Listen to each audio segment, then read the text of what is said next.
మరో బ్రేకింగ్ చూస్తున్నాం. నెల్లూరు జిల్లాలో దారుణ ఘటన జరిగింది. పెళ్లికి ఒప్పుకోలేదని తల్లి కూతుళ్లపై కత్తితో దాడి చేశాడు ఓ దుర్మార్గుడు. ఈ ఘటన నెల్లూరు జిల్లా ఉదయగిరి పరిధిలోని వింజమూరు మండలం పాతూరులో చోటు చేసుకుంది.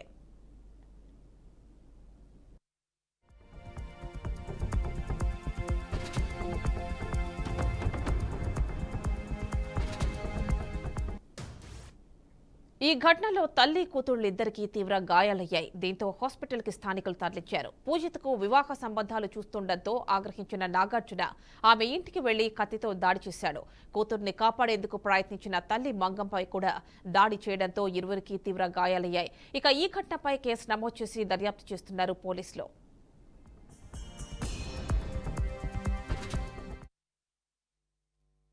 నాగరాజు అనే వ్యక్తి ఎటువంటి ఉద్యోగం లేకుండా ఉండటం వల్ల పూజిత కానీ వాళ్ళ కుటుంబ సభ్యులు కానీ అబ్బాయితో మ్యారేజ్ చేయడానికి ఇష్టపడటం లేదని దీన్ని మనసులో పెట్టుకొని ఈరోజు ఎట్టి పరిస్థితుల్లో వాళ్ళని అంతం చేయాలనే ఉద్దేశంతో కౌరవండాల నరికే కత్తిని ఎక్కడో బయట కొనుక్కొని వచ్చినట్టుంది. మార్నింగ్ ఇంట్లో ఉంటున్న వాళ్ళిద్దరిపైన కూడా దాడి చేశాడు. వాళ్ళకి తీవ్రమైన గాయాలైనవి, బట్ అవుట్ ఆఫ్ డేంజర్. కానీ కత్తితో దాడి చేయడం వల్ల కాంతమ్మ అనే మహిళకు కూడా హ్యాండ్ ఫ్రాక్చర్ అయినట్టుగా తెలుస్తుంది. వాళ్ళని ప్రజెంట్ ఆసుపత్రిలో ట్రీట్మెంట్ తీసుకుంటున్నారు. ఇన్సిడెంట్ జరిగిన వెంటనే అతను పరారయ్యాడు. ఒంటేరు నాగరాజు అనే అతని వ్యక్తికి పట్టుకునే దాని నిమిత్తం 2 స్పెషల్ టీమ్స్ ఫామ్ చేశాం. అతని నేటివ్ పామూరు ఆల్రెడీ పంపించున్నాం. సాధ్యమైనంత త్వరగా అతన్ని అరెస్ట్ చేస్తాం. అట్లాగే ఈ విషయం మీద కూడా నాన్ అవైలబుల్ కేసు 307 కింద కేసు నమోదు చేస్తున్నాం. దర్యాప్తు అనంతరం ఆ వ్యక్తిని సాధ్యమైన త్వరగా ఈరోజే అరెస్ట్ చేయడానికి ప్రయత్నం చేస్తాం. నెల్లూరు జిల్లాలో దారుణ ఘటన చోటు చేసుకుంది. పెళ్లికి ఒప్పుకోలేదని తల్లి కూతుళ్లపై కత్తితో దాడి చేశాడు ఓ దుర్మార్గుడు. ఫుల్ డీటెయిల్స్ నెల్లూరు నుంచి మా కరెస్పాండెంట్ మురళీకృష్ణ అందిస్తారు. మురళీకృష్ణ, చెప్పండి. నెల్లూరు జిల్లా ఉదయగిరి పరిధిలో పెళ్లికి ఒప్పుకోలేదని వేరే సంబంధాలు చూస్తున్నారని ఒక యువతిపై, అదేవిధంగా తల్లిపై దాడి చేసిన ఘటన వెలుగు చూసింది.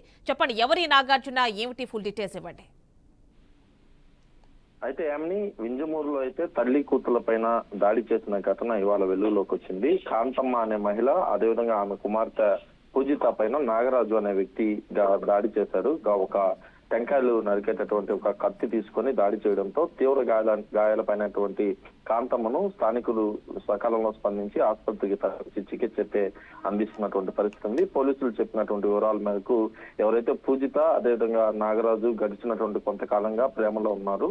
ప్రేమ వ్యవహారం వీరిద్దరి మధ్య కూడా నడుస్తుంది. అయితే వీరి పెళ్లికి ఇటు కుటుంబ సభ్యులు అంగీకరించలేదని చెప్పే నెపంతో ఒక్కసారిగా ఇవాళ పూజిత వాళ్ళ తల్లి కాంతమ్మ పైకి తీసుకొచ్చాడు ఎవరైతే నిందితుడు నాగరాజు. దీంతో అడ్డు వెళ్ళినటువంటి పూజితకు కూడా గాయాలయ్యాయి. ఇటు కాంతమ్మకు అయితే తీవ్ర గాయాలు కావడంతో స్థానికులు సకాలంలో స్పందించి పోలీసులకు ఫిర్యాదు చేశారు. వెంటనే 108 సాయంతో స్థానికంగా ఉన్నటువంటి ఆసుపత్రికి తరలించి చికిత్స అయితే అందిస్తున్నారు. కత్తి తీసుకుని దాడి చేసినటువంటి నాగరాజు అక్కడి నుంచి ఒక్కసారిగా పరారయ్యారు. పరారైనటువంటి నిందితుల కోసం గాలింపు చర్యలు ముమ్మరం చేసినట్లుగా స్థానిక పోలీసులు చెప్తున్నారు.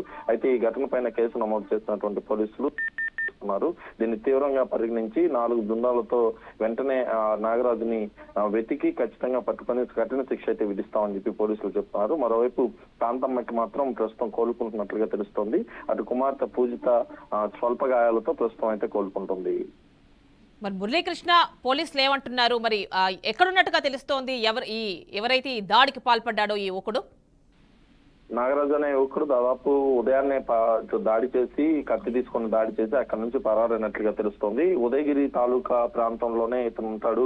ఖచ్చితంగా కూడా 4 టీముల ద్వారా ఇటు దర్యాప్తు చేస్తున్నాం. అతన్ని సాయంత్రం లోపు పట్టుకునేస్తామని చెప్పి అయితే పోలీసులు చెప్తున్నారు. మరోవైపు ఉదయగిరి సిఐ కూడా దీనిపైన ఘటన పైన విచారణ చేపట్టారు. అదేవిధంగా డిఎస్పీకి కూడా విషయం తెలియడంతో వారు కూడా ఘటనా స్థలానికి చేరుకొని వివరాలను అయితే సేకరిస్తున్నటువంటి పనిలో ఉన్నారు.